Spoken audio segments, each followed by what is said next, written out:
Welcome!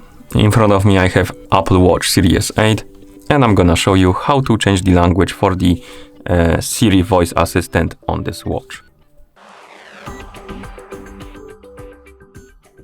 First, let's wake up the screen on our watch, and you can do it by pressing any of the buttons or by tapping on the screen. Once you wake up the screen, you can press the crown button to open the menu.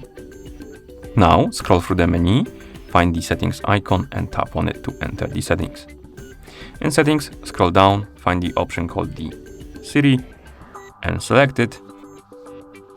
And here scroll down and find the option called language and tap on it. And right here we can select the language from the list to change the language of our Siri. So scroll through the list, find the language you like to use. I don't know, for example, German, and tap on it, select it. And once you're done, go back. And as you can see now, the language is changed to German. And when we wake up the Siri by saying, for example, "Hey Siri,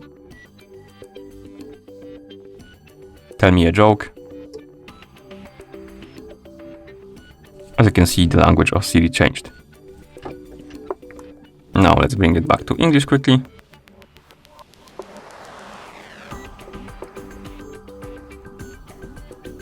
Like this. "Hey Siri, tell me a joke." This one's for the kids. And as you can see, it's Why working. did the cow go to New York City? And once you're done changing the language, you can press the crown button a couple of times to go back to watch face. And that's how you change the language for the Siri voice assistant on this watch. Thank you for watching. If you found this video helpful, please consider subscribing to our channel and leaving the like on the video.